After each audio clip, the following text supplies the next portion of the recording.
There is something deeply appealing about the idea of manifestation. Because beneath all the talk of belief, visualization, and desire, it touches something very human.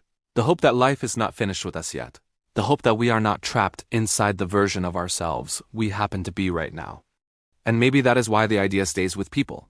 But the more I think about it, the more I feel that manifestation is not most interesting as a way of wishing. It is most interesting as a way of becoming. And if there is one person people often point to as proof that manifestation is real, it is Oprah. On the surface, her life looks exactly like that story. But what makes Oprah worth studying is not just that she wanted more. It is that she seemed to grow into the size of what she was asking for. She came from an incredibly difficult beginning, then became one of the most influential media figures in America. And later, she was no longer just the woman on the stage. Eventually, she built one. And on the surface, that does look like manifestation. It looks like someone who saw a bigger version of herself early and somehow grew into it. But what makes Oprah worth studying is not just that she believed in herself. What makes her worth studying is something deeper. What most people are missing is not desire. It is what comes after desire: action, repetition, growth. Because a lot of people do want to change their lives. A lot of people do want something bigger, freer, deeper, truer. But what stops them usually is not that the dream is too big. It is that the self inside them has not grown enough to live inside that life yet. That is where this gets real. Because most people focus on the fruit. They focus on the outcome. They want the better work, the better relationship, the freer version of themselves. And there is nothing wrong with wanting that. The problem is that many people become obsessed with the fruit without ever growing the root, and nothing grows in empty ground. If the self has not grown, the result may come, but it still will not stay. That is one reason Oprah matters. She does not feel like someone who is simply hit by luck. She feels more like someone who was growing something inwardly long before the world could fully see it. She did not begin with the result. She began with direction. She did not first receive the stage. She slowly became the person who could stand on it. And that is the part people often miss. They think changing your life is mostly about catching the right opportunity when it finally appears. But very often, what matters more is what you are becoming before anybody notices.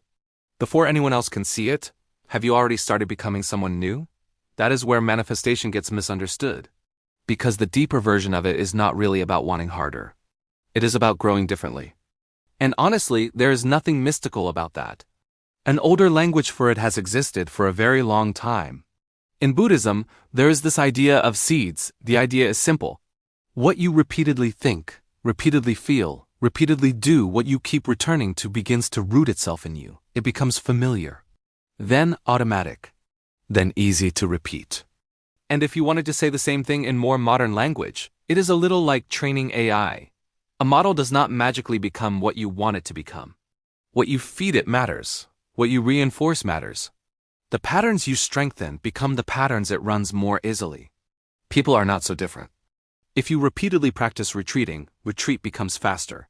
If you repeatedly practice doubt, doubt starts to feel natural. If you keep training yourself to pull back, shrink, second guess, disappear, then when the moment comes, you may not even make a conscious choice. You just fall into the old pattern. And the reverse is true too. If you repeatedly practice speaking, your voice becomes steadier. If you repeatedly practice carrying responsibility, responsibility begins to feel more like you. If you repeatedly practice not disappearing in front of reality, a different path starts forming inside you. Which is why manifestation was never just about thought. It is not just saying, I deserve more. It is what you are training into yourself, again and again, until it becomes part of your default way of being. Action changes the path. Repetition becomes default. And default eventually shapes destiny. And once you see it that way, Oprah becomes even more interesting. Because what she seemed to grow first was not success. It was a voice. And I do not just mean that she was good at speaking. I mean something deeper than that. Could she stay present when life pressed down on her? Could she believe that she was more than her immediate conditions? Could she, in some deep internal way, stand up for herself before the world gave her permission? That matters more than people think. Because what traps a lot of people is not a lack of talent. It is the absence of an inner place to stand. At the critical moment, they retreat. Reality hits and the voice disappears first. It is not that they have nothing to say. It is that they do not fully believe they are allowed to take up space. And Oprah seemed to build that permission early. She has talked about how, as a child, people around her told her she was gifted. And over time she began to believe it. That sounds small. It is not small at all. Because for a lot of people, what is missing for years, sometimes for life, is not opportunity. It is one inner sentence: I do not have to remain only this. And that may be one of the first things Oprah really manifested. Not fame, not power, not success.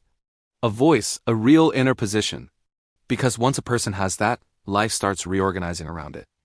And there is something else about Oprah that matters just as much. A lot of people, after they have been hurt, do not grow stronger first. They grow guarded, which makes sense. That is how protection works. You stop trusting so easily. You stop exposing yourself so easily. You stop giving people easy access to what is vulnerable in you. But over time, protection can turn into something else. It becomes closure, distance, disconnection. At first, the wall is there to help you survive. Later, it becomes the thing that keeps you from reaching other people or letting them reach you. And this is another place where Oprah feels different. She had every reason to become closed off. Every reason to live from defense.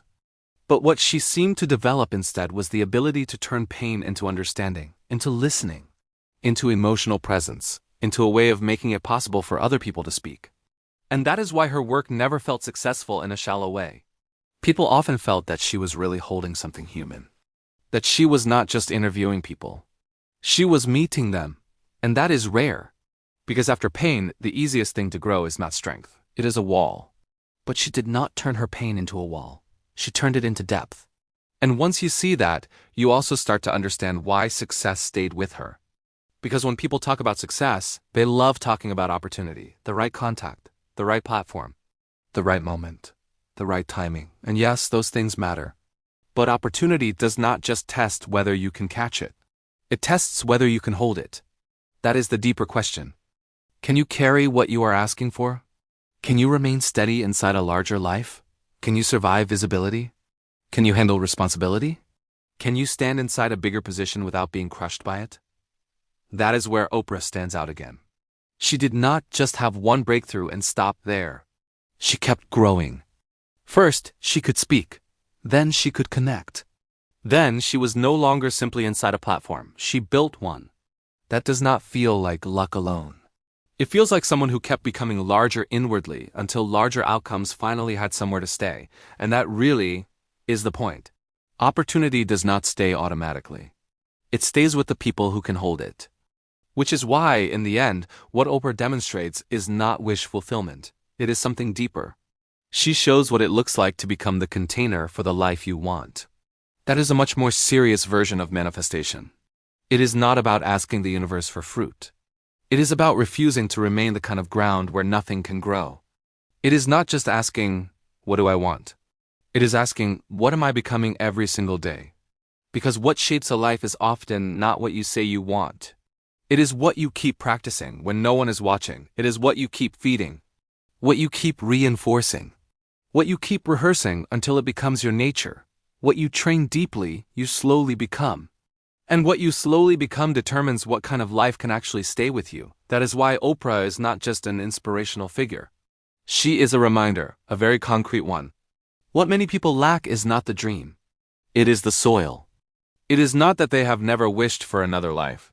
It is not that they have never imagined more. It is that what they keep feeding every day is still the old retreat, the old doubt, the old pattern. They say they want somewhere new. But every day, they keep training the old self. And if that is what you keep rehearsing, it becomes very hard to actually live your way into a different life. So in the end, the real question may never have been, what do you want? The real question is, what are you becoming every single day?